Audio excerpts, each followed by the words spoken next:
Welcome to পারো। ভুটানের একমাত্র ইন্টারন্যাশনাল এয়ারপোর্ট হলো এই পারো এয়ারপোর্ট। দার্জিলিংয়ে গেলে আপনারা যেমন চা গাছ দেখতে পাবেন, পারোতে আসলে আপনারা দেখতে পাবেন ধান গাছ।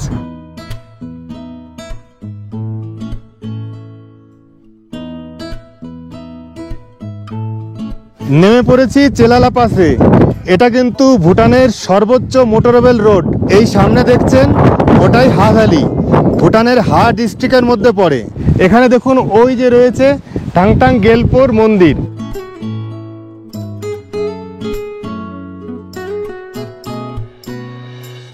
এই হলো পারোজং।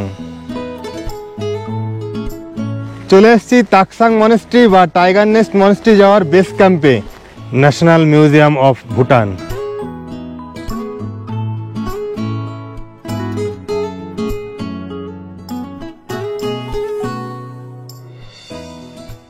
Good morning.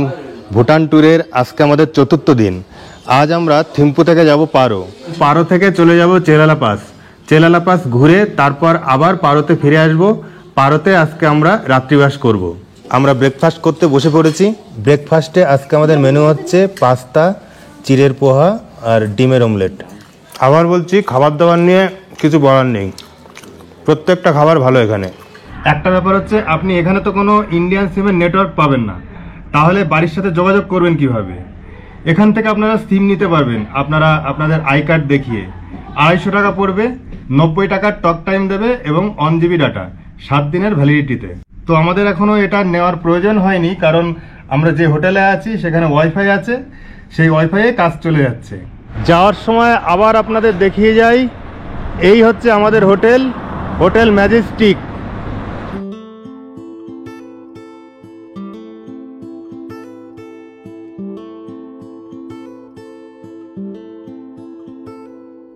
আমরা বেরিয়ে পড়েছি, এখন 9:30 বাজে।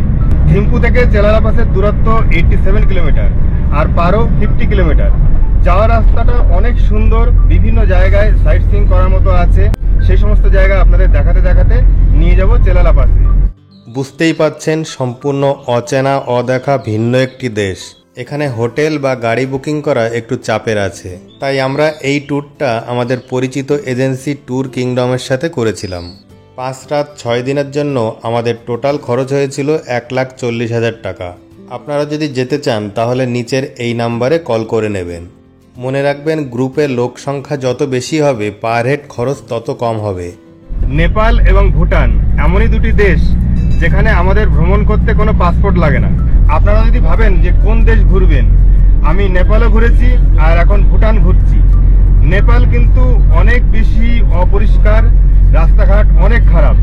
সেই দিক দিয়ে ভুটান অনেক পরিষ্কার পরিচ্ছন্ন, রাস্তাঘাট খুব ভালো, চওড়া, ঘুরতে খুবই ভালো লাগবে। আর এখানকার মানুষরা অনেক বেশি শৃঙ্খলাপরায়ণ, শান্ত এবং ভীষণ হেল্পফুল। তাই যারা ভুটান ট্যুরের কথা ভাবছেন তারা অবশ্যই একবার ঘুরে যাবেন এখানে।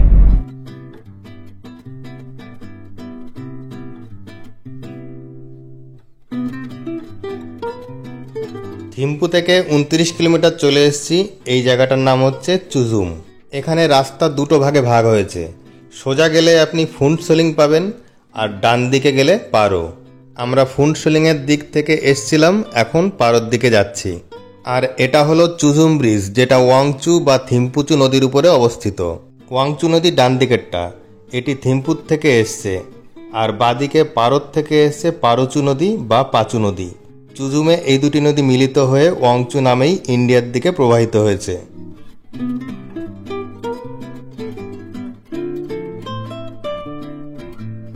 চুজুম থেকে পারোর দিকে খানিকটা চলে এসেছি। এখানে দেখুন ওই যে রয়েছে টাংটাং গেলপোর মন্দির। পাহাড়ের উপরে কিছুটা হেঁটে যেতে হবে। আর এই যে দেখছেন পারোচু নদী, এই পারোচু নদী পার করতে হবে, ওই দিকে রয়েছে ব্রিজ।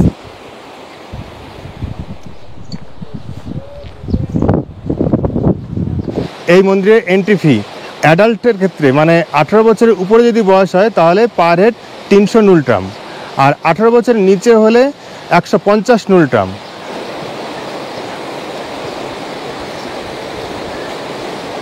হ্যাঙ্গিং ব্রিজ খুবই দুলছে, দেখুন আস্তে আস্তে হাঁটতে হবে। যত জায়গায় ঘুরলাম প্রতিটা জায়গায় এন্ট্রি ফি কিন্তু অনেক অনেক বেশি।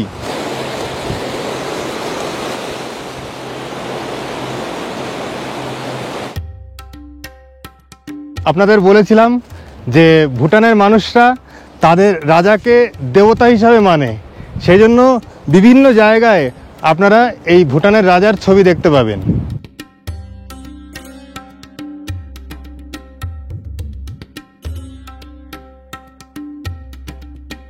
মানুষ মারা যাওয়ার পর তাদের অস্থি এইরকম স্তূপের মতো বানিয়ে রেখে রাস্তার বিভিন্ন জায়গায় বা বিভিন্ন পয়েন্টে তারা রেখে দেন।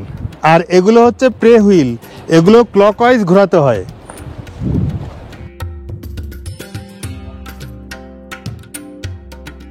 এটি হলো তাচক লাখাং, এখানকার একটি প্রাইভেট মনাস্ট্রি। এর প্রতিষ্ঠাতা হলেন তাংথাং গেলপো, তাই তার নাম অনুসারে একে তাংথাং গেলপোর মনাস্ট্রিও বলা হয়। তাংথাং গেলপো হলেন তিব্বতী ধর্মগুরু। তিব্বত থেকে তিনি ভুটানে আসেন। ভুটানের মনাস্ট্রিগুলোতে একসময় মহিলাদের প্রবেশ নিষেধ ছিল। তিনি এখানে আসার পরে এই নিয়মের পরিবর্তন ঘটান। বর্তমানে এখানকার মহিলারা পুরুষদের মতো মঙ্ক হতে পারেন।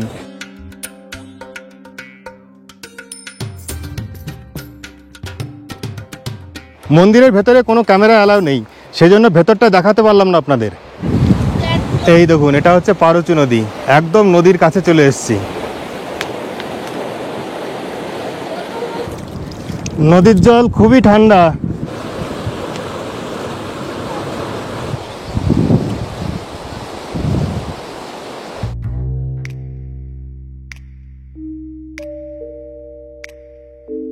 পারোর কিছুটা আগে এই জায়গাটার নাম হচ্ছে সাবা। এখান থেকে আপনারা নদীর কাছাকাছি যেতে পারবেন। এখানে একটু দাঁড়ালে ভালো হতো, কিন্তু আমাদের যেহেতু চেলেলা পাস যেতে হবে সেই জন্য আর সময় ব্যয় করিনি। দার্জিলিংয়ে গেলে আপনারা যেমন চা গাছ দেখতে পাবেন, পারোতে আসলে আপনারা দেখতে পাবেন ধান গাছ, কারণ এখানে প্রচুর ধান চাষ হয়। এই যে ভ্যালিগুলো দেখতে পাচ্ছেন, এখানেই ধান চাষ হয়।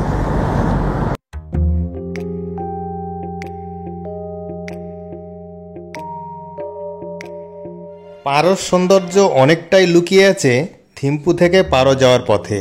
রাস্তার দুপাশে এইভাবেই সাজানো রয়েছে উইলো গাছ। সে এক নৈসর্গিক অনুভূতি, যা চোখে না দেখলে বিশ্বাস করা যায় না। এই সোজা রাস্তায় আর একটু গেলে আপনি পারো পাবেন, আর আমরা বাঁদিকে যাব চেলেলা পাসের দিকে। তাই এখনও আমাদের প্রায় 6000 ফুট উপরে উঠতে হবে। মানে পারোর উচ্চতা 7000 ফিট আর চেলেলা পাসের 13000 ফিট। এখান থেকে এখনও বেশ দূর, তাই চেষ্টা করবেন লাঞ্চ করে যেতে। আমাদের যেমন ফিরতে ফিরতে বিকাল হয়ে গিয়েছিল, বুঝতেই পাচ্ছেন কেমন খিদে পেয়েছিল তখন। এখান থেকে চেলালা 37 কিলোমিটার। এখন আমরা শুধু উপরে উঠব।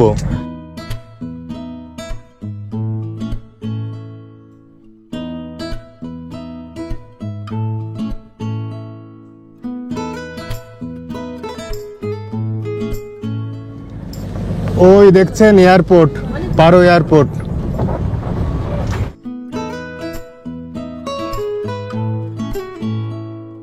কি সুন্দর দেখুন। এখন তো ধান গাছ নেই, সবে কেটে ফেলেছে। যদি থাকতো তাহলে কেমন লাগতো বুঝতে পারছেন, সবুজে সবুজ। এই যে দেখছেন, এগুলো সব আপেল গাছ। সেপ্টেম্বর অক্টোবরে আসলে আপনারা আপেল দেখতে পাবেন। पहले देखेगा ब्लू पाइन ट्री मिलेगा, हाँ। उसके बाद स्प्रूस ट्री, उसके बाद भी फर ट्री मिलेगा, फर, हाँ। तो ऊपर जाएगा तो हिमालयन लाइकन मिलेगा, हिमालयन लाइकन। उसके बाद रोडोडेंड्रन, छोटा छोटा वाला है, रोडोडेंड्रन।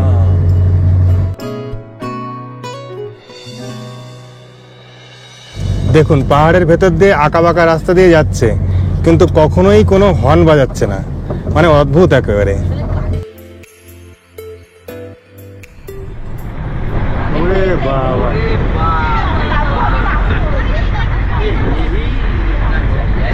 চেলেলা পাস যেতে যেতে রাস্তার পাশে দেখা মিলেছে বরফের। এই দেখুন, ঝর্ণার জল পুরো বরফ হয়ে গেছে।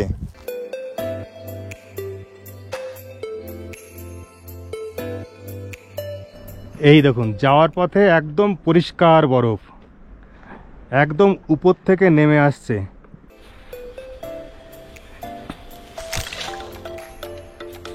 রাস্তার পাশে বহু জায়গায় আপনারা এরকম সাদা সাদা বরফ দেখতে পাবেন।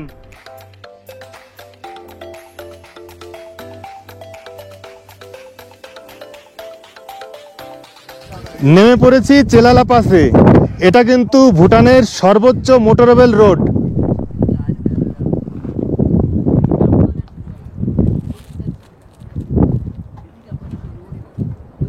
সমুদ্রপৃষ্ঠ থেকে এর উচ্চতা 3988 মিটার। এখানে প্রচণ্ড হাওয়া আর ঠান্ডাও কিন্তু মারাত্মক। পারো ভ্যালি এবং হা ভ্যালির মাঝেই এই চেলালা পাস অবস্থিত। আকাশ পরিষ্কার থাকলে আপনারা এখান থেকে দেখতে পাবেন ভুটানের অন্যতম পর্বতশৃঙ্গ চমলারি। এই রকম জায়গার থেকে দেখা যায়। এই জায়গার আরেকটা গুরুত্ব রয়েছে। এই পারো ভ্যালি বা হা ভ্যালিতে যত শিশু বা বাচ্চারা মারা যায় তাদের কিন্তু দাহ করা হয় না। তাদের পরিবারের লোকজন হেঁটে হেঁটে তাকে এখানে নিয়ে আসে এবং পাহাড়ের উপরে তাকে সঁপে দেয়। এরপর শকুন বা চিলে এসে টুকরে টুকরে সেই মৃতদেহ খেয়ে পরিষ্কার করে ফেলে। একে বলে স্কাই বারিয়াল। শকুন হলো ভুটানিজদের কাছে খুব পবিত্র। এই সামনে দেখছেন ওটাই হা ভ্যালি, ভুটানের হা ডিস্ট্রিক্টের মধ্যে পড়ে।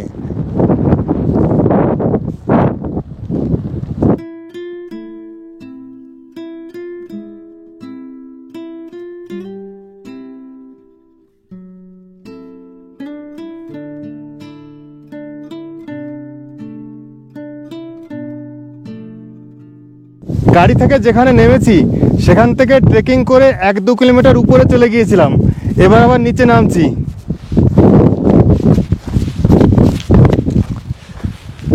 এই হাই অল্টিটিউডে হালকা শ্বাসকষ্ট হতে পারে, সেই জন্য এখানে বেশিক্ষণ না থাকাই ভালো। এখানে দেখুন একটা চা কফির দোকান রয়েছে। এই ঠান্ডায় কিছু একটা খেতেই হবে। চাय है? हाँ। गरम चाय है कितने का? 50 का। और कॉफ़ी? कॉफी भी 50।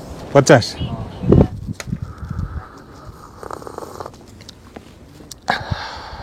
এখানে ভেজ মোমো পাবেন 60 টাকা প্লেট। দেখুন এখানে কি লেখা আছে। যদি আপনি টয়লেট ইউজ করেন তাহলে 10 নুলট্রাম দিলেই হয়ে যাবে, আর ওপেন জায়গায় যদি টয়লেট করেন তাহলে 100 নুলট্রাম ফাইন। ট্যুর যত শেষ হতে থাকবে আপনার পকেটে যত ভুটানিজ মুদ্রা আছে সেগুলো কিন্তু খরচ করে ফেলবেন, না হলে ভারতে গিয়ে এগুলো কিন্তু চলবে না।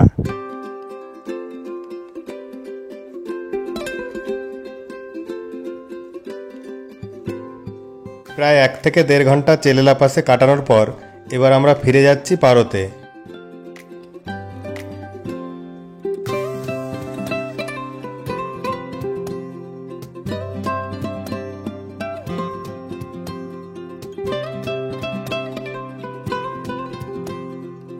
এই যে সামনে দেখতে পাচ্ছেন এটা হচ্ছে পারো এয়ারপোর্ট। ভুটানের একমাত্র ইন্টারন্যাশনাল এয়ারপোর্ট হলো এই পারো এয়ারপোর্ট, এবং এটি পৃথিবীর ডেঞ্জারাস এয়ারপোর্টগুলির মধ্যে একটা।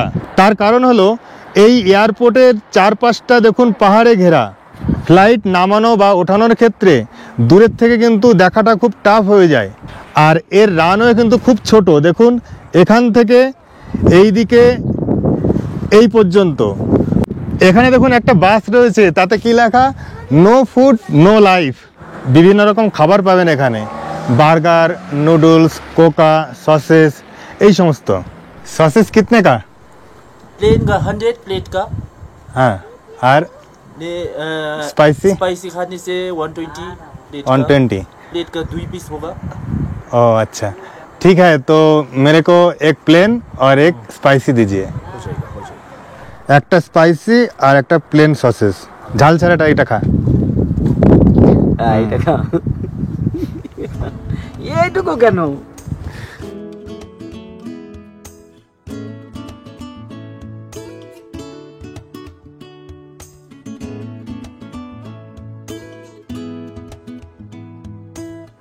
পারোতে আমাদের হোটেল হচ্ছে পারো শহরের উপরেই ইয়াং ভুটান হোটেল। এই যে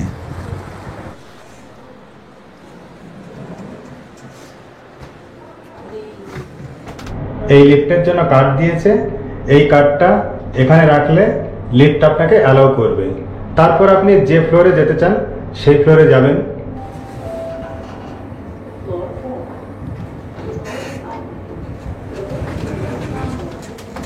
লিফট থেকে নামলাম 4th ফ্লোরে। এই হলো 412 নম্বর রুম। রুমের দরজা খুলতে গেলে আপনাকে এই কার্ড শো করতে হবে, তারপরেই খুলবে। দরজা খুলেই কার্ডটা আপনাকে এখানে রাখতে হবে, তারপরে আপনি লাইট অন করবেন। এবার রুমটা দেখুন। ও অসাধারণ রুম। ট্যুর কিংডম আমাদের খুব ভালো একটা রুম দিয়েছে দেখুন পারোতে। থিমপুর হোটেলের রুমটাও খুব ভালো ছিল, কিন্তু তার থেকেও ভালো এই রুম। জানলাটা দেখুন, জানলা থেকে আপনি পারো শহরটা দেখতে পাবেন।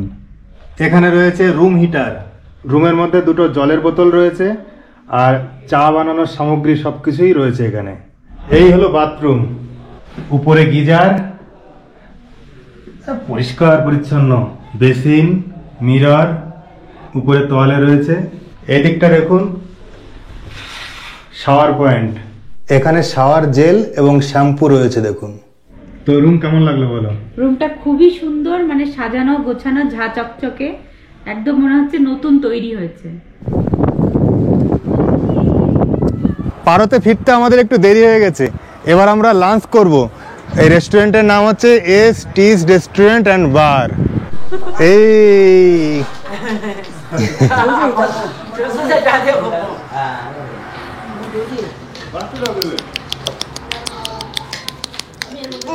হ্যাঁ কি রে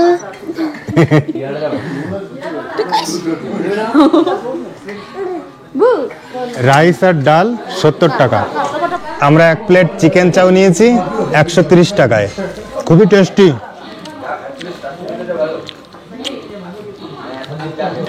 গরম গরম খুবই ভালো লাগছে। ব্যাপারটা হচ্ছে ভুটানে সবাই মাছ মাংস খায়, কিন্তু এরা নিজে হাতে কাটে না। কাটা মাংস বা মাছ বাইরের থেকে আসে, সেইটাই এরা খায়। এনএনসি এটা একটা মল।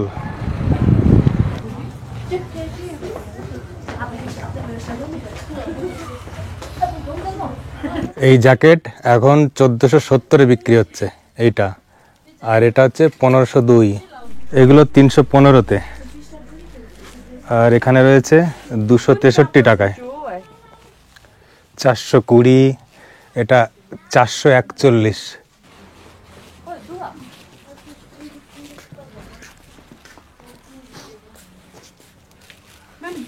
जो प्राइस लिखा है वही है, उस पे डिस्काउंट होगा, उस पे डिस्काउंट होगा। কত টাকা নিও না এগুলো? 200 টাকা, 300 টাকা, 248 টাকা নেব একটা। এগুলো সব লেডিস জ্যাকেট, 788, 1073, 829 এরকম দাম। যে কথাটা বলবো সেটা হচ্ছে, পারোতে আমরা যে হোটেলে আছি সেখানেও ওয়াইফাই আছে, তাই আমাদের আর সিম নেওয়ার প্রয়োজন নেই।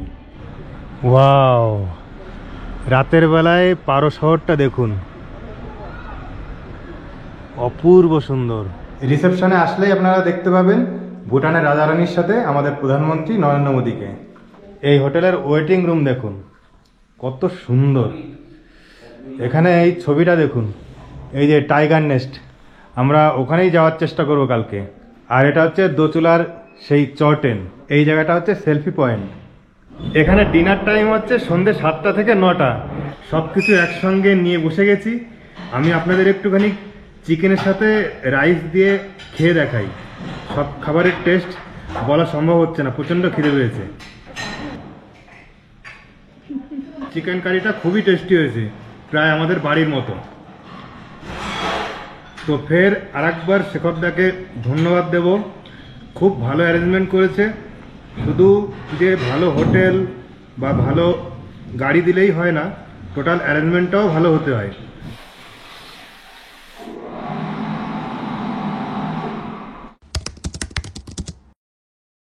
Good morning. ভুটান ট্যুরের 5ম দিনে আপনাদের সবাইকে স্বাগত। আজ আমরা যাব তাকসাং মনেস্ট্রি বা টাইগার নেস্ট মনেস্ট্রিতে। এরপর পারোতেই আমরা পারো জং এবং পারো মিউজিয়াম ঘুরব। আপাতত ব্রেকফাস্ট করব, এখন সকাল 8টা।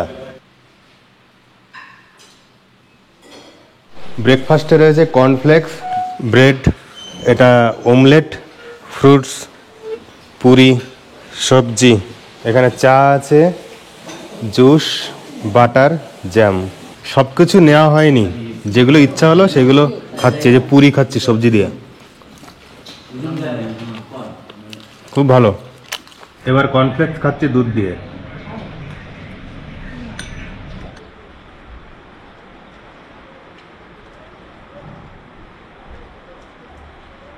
বাইরে ওয়েদার খুব একটা ভালো নেই, একটু আগে বৃষ্টি হয়েছে, একদম ম্যাসাকার করে দিয়ে গেছে। তাছাড়া আকাশ মেঘলা মেঘলা রয়েছে, আবার কখন বৃষ্টি হবে তার ঠিক নেই।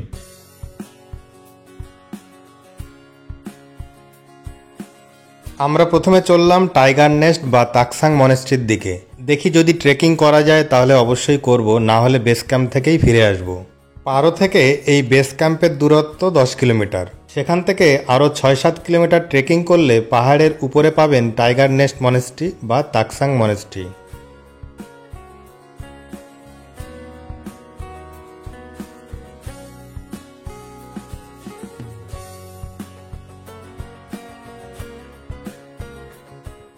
এই বেস ক্যাম্প থেকে টাইগার নেস্টের দূরত্ব হচ্ছে 7 কিলোমিটার। যেতে আসতে 6-7 ঘন্টা সময় লাগবে। এই বৃষ্টিতে 6-7 ঘন্টা পায়ে হেঁটে ওই মনেস্ট্রি পর্যন্ত যাওয়া সম্ভব না। তো আমি আপনাদের বলে দিচ্ছি যে আপনারা কি কি করবেন যাওয়ার জন্য। এই যে দেখছেন, এটাই হচ্ছে টিকিট কাউন্টার, আর এখানকার এন্ট্রি ফি হচ্ছে পার হেড 1000 টাকা। আগে শুধুমাত্র টাইগার নেস্টে প্রবেশ করতে চাইলেই টিকিট লাগতো, কিন্তু এখন বেস ক্যাম্প থেকে আপনি ট্রেকিং করার সময় আপনার টিকিট লাগবে। মানে মনেস্ট্রির ভেতরে না ঢুকলেও তার কাছাকাছি যেতেও আপনার টিকিট লাগবে। দেখতেই পাচ্ছেন আজকে ওয়েদারটা খারাপ, না হলে আপনারা এখান থেকে ঘোড়াও পাবেন, কিন্তু ঘোড়া অর্ধেকটা পর্যন্ত যায়। ওখানে একটা ক্যাফেটেরিয়া আছে, সেই পর্যন্ত। ওই ক্যাফেটেরিয়া পর্যন্ত আপনি যাবেন, শুধু যাওয়ার জন্য 1300 টাকা ভাড়া পড়বে, আর ওখান থেকে শুধু নামার জন্য 3000 টাকা পড়বে। বলছে অনেক উঁচুর থেকে নামতে হবে, সেই জন্য নামাটা যেহেতু টাফ, সেই জন্য ভাড়া বেশি। চলুন আপনাদের একটু রাস্তাটা দেখিয়ে আসি। এই গাড়ি থেকে নেমে টিকিট কেটে বাঁ দিকে চলে আসবেন। এই হচ্ছে যাওয়ার রোড।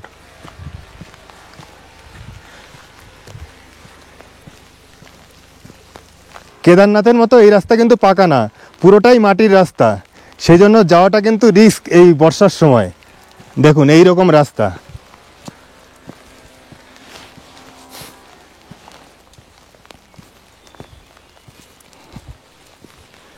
এই যে কিছু কিছু মানুষ গিয়েছিলেন, তারা ফিরছেন।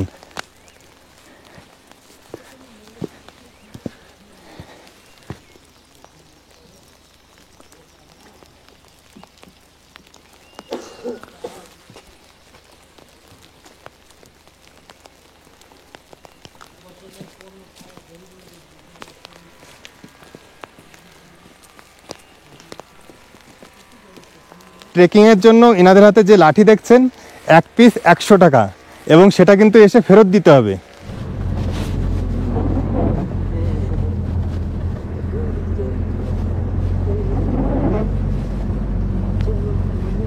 বৃষ্টি বর্ষার মধ্যে আমরা এই রেস্টুরেন্টে খাবো, বামচুস রেস্টুরেন্ট, আমাদের হোটেলের কাছেই। চিকেন রাইস নিয়েছি, দেখুন রাইস দিয়েছে, আর চিকেন ছোট ছোট পিস করে, ডাল আর স্যালাড টাইপের দিয়েছে, আর কাট। এই থালিটা 230 পড়েছে।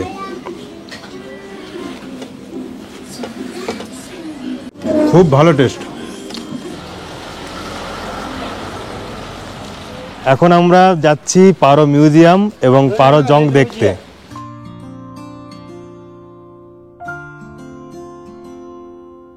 ন্যাশনাল মিউজিয়াম অফ ভুটান, এটাই হচ্ছে পারো মিউজিয়াম।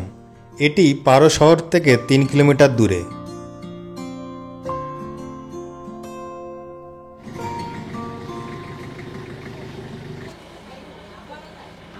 এই হচ্ছে টিকিট কাউন্টার, এখানকার এন্ট্রি ফি 500 টাকা পার হেড।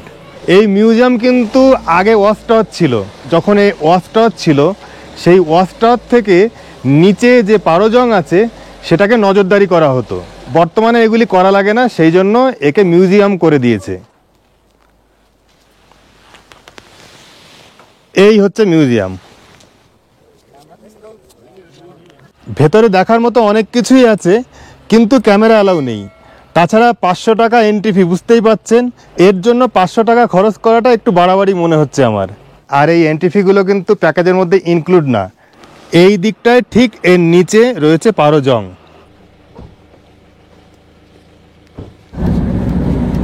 উপর থেকে পারো ভ্যালিটা দেখুন।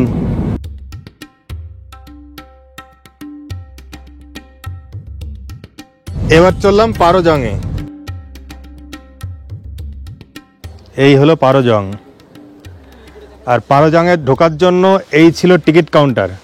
বর্তমানে এখন কোনো টিকিট লাগে না এখানে প্রবেশ করতে। পুনাখা জংয়ের মতো এটাও প্রতিষ্ঠা করেছিলেন ভুটানের ফাউন্ডার সাবডং নাং নামগেল 1644-এ। থিম্পুতে দেখেছেন থিম্পু জং, পুনাখাতে পুনাখা জং, আর পারোতে পারো জং। এই পারো জংয়ের নাম কিন্তু রিনপুং জং। পুনাখার মতো পারো হচ্ছে ভুটানের একটা ডিস্ট্রিক্ট, তাই এই পারো জংয়ের অর্ধেকটা হচ্ছে মনেস্ট্রি আর অর্ধেকটাতে প্রশাসনিক কাজকর্ম চলে।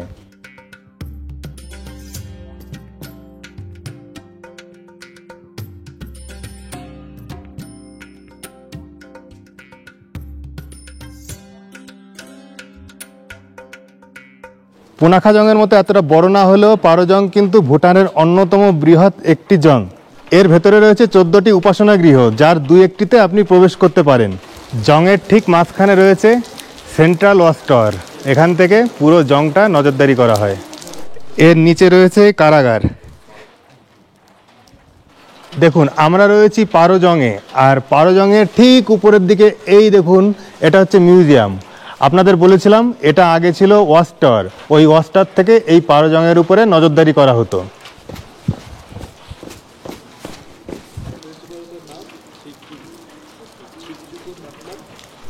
हम यहाँ है और पारो रिम्पुंग जोंग में। सो रिम्पुंग जोंग खड़ा किया है शब्दोंग नवा नामगेल ने 1644 में। Initially it was built for defensive purpose from the Tibetan invasion. So later then ये ट्रांसफॉर्म किया है हाफ पार्ट एडमिनिस्ट्रेशन के लिए, हाफ पार्ट मोनास्ट्री बॉडी के लिए। हाँ, এই হলো মনেস্ট্রি। মনেস্ট্রির ভেতর থেকে ঘুরে আসলাম। ভেতরে তো ফটোগ্রাফি নিষেধ, সেজন্য আপনাদের একটু বলে দিই যে এই মনেস্ট্রি পুনাখা জংয়ের যে মনেস্ট্রি তার থেকে অনেকটাই ছোট। আর ভেতরে গৌতম বুদ্ধের মূর্তি আছে, সেটা বুদ্ধদেব যখন রাজা ছিলেন সেই মূর্তি। আর গৌতম বুদ্ধের 16 জন স্টুডেন্ট গৌতম বুদ্ধকে ঘিরে আছেন, তাদেরও মূর্তি আছে, ছোট ছোট মূর্তি।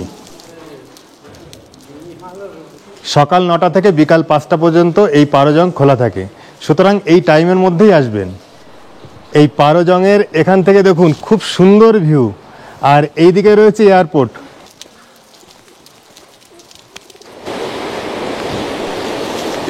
এই সামনে পারো জং, আর এখানে দেখুন এই হচ্ছে পাচু বা পারোচু নদী। আর জংয়ে যাওয়ার জন্য দেখুন ওই হচ্ছে কাঠের ব্রিজ। এই জায়গাটা ভীষণ সুন্দর লাগছে দেখতে। পারোচু বা পাচু নদী।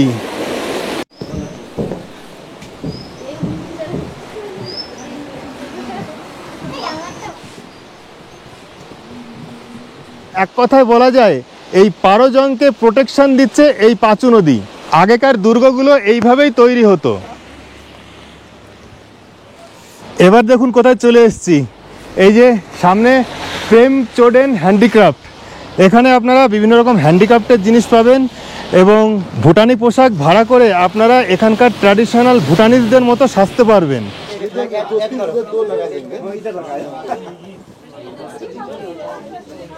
यहाँ का जो ट्रेडिशनल ड्रेस है वो हायर में कितना पड़ेगा?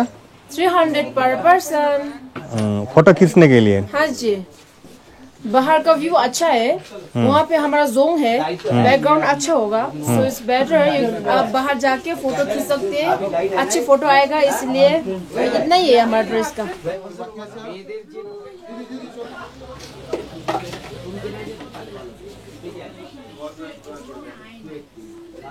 ये टाइगर नेस्ट है, ये कितने का?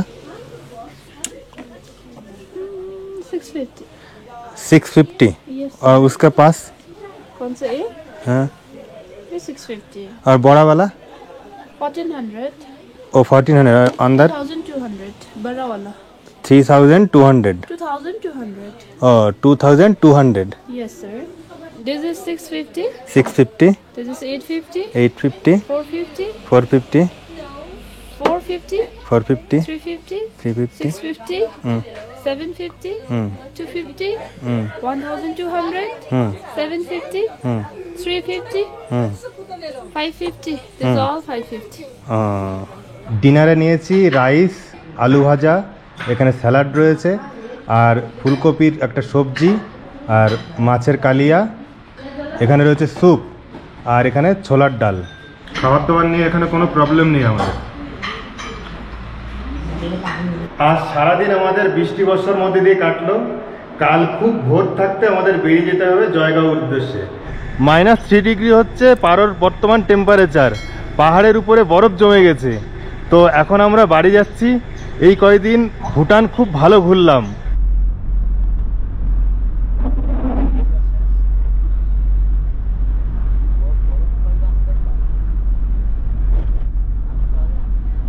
আমরা আবার ফুনশিলিংয়ে চলে এসেছি। এখন এই কাগজপত্র দেখিয়ে আবার কিছু কাজকর্ম করতে হবে, তারপরে আমাদের ছাড়বে।